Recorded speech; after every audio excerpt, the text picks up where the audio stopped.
अखेर सोयाबीनला बाजारभाव कडाडले. वाशिम बाजार समितीमध्ये सोयाबीन 6,400 रुपये तर अकोला, जालना, लातूर, हिंगणघाट, चिखली, कारंजा बाजार समितीमध्ये सोयाबीनने पार केला 5,200 रुपयांचा टप्पा. जानेवारी महिन्यात सोयाबीन पार करणार 7,000 रुपयांचा टप्पा. सोयाबीन उत्पादक शेतकऱ्यांमध्ये मोठं आनंदाचं वातावरण त्या ठिकाणी आता निर्माण झालं. अतिवृष्टीमुळे झालेलं सोयाबीनचं नुकसान, गेल्या खरीप हंगामात सोयाबीनचा कमी झालेला पेरा, तसंच सोयाबीनची निर्यात आणि निर्मिती, याशिवाय गाळपासाठी वाढलेली सोयाबीनला मागणी, या सर्व गोष्टी पाहता चालू हंगामात सोयाबीन जानेवारी महिन्यातच 7,000 रुपयांचा टप्पा पार करणार हे त्या ठिकाणी नक्की. नेमकं या संदर्भात एक महत्त्वाचा अपडेट व्हिडिओच्या माध्यमातून जाणून घेण्याचा प्रयत्न करणार. तुम्ही व्हिडिओ अगदी शेवटपर्यंत काळजीपूर्वक पाहा. चॅनलवरती नवीन असाल चॅनलला सबस्क्राईब देखील करा. शेतकरी मित्रांनो, आपण जर का पाहिलं तर सोयाबीनचे बाजारभाव हे मागणी आणि पुरवठा या गणितावरती अवलंबून असतात. एकंदरीतच मागणी आता वाढली आणि पुरवठा हा कमी पडतोय. पुरवठा कमी पडतो याचं कारण म्हणजे त्या ठिकाणी पेरणी क्षेत्रामध्ये झालेली घट, यासोबतच त्या ठिकाणी सोयाबीनची जी काही निर्मिती आहे ती देखील आता घटलेली आहे आणि यामुळं बाजार वाढतानाचं चित्र दिसतंय. एकंदरीत सप्टेंबर आणि ऑक्टोबर महिन्यामध्ये मोठ्या प्रमाणात अतिवृष्टी झाली, यामुळे भरपूर प्रमाणात सोयाबीन पिकाचं नुकसान झालं आणि त्यामुळे मार्केटमध्ये सध्या होणारी जी आवक आहे ती आता त्या ठिकाणी घटलेली आहे. एकंदरीत मागणी जास्त असल्यामुळे आणि पुरवठा कमी असल्यामुळे बाजारभाव हे आता कडाडले आहेत.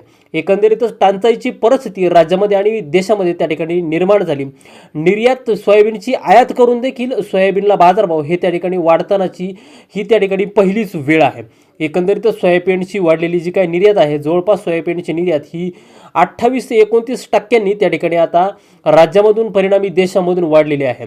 भारत हा सोयाबीनची निर्यात करणारा प्रमुख देश असून जपान असेल, सिंगापूर, मध्य आशियाई देश असतील, यासोबतच त्या ठिकाणी युरोपचे देश असतील, या सर्व देशांना त्या ठिकाणी भारत सोयाबीनची त्या ठिकाणी निर्यात करत असतो. एकंदरीत तेलाच्या गाळपासाठी सोयाबीनची वाढलेली मागणी, यामुळे सुद्धा सोयाबीनच्या बाजारभावाला मोठा आधार मिळालं चित्र एकंदरीत त्या ठिकाणी दिसतंय.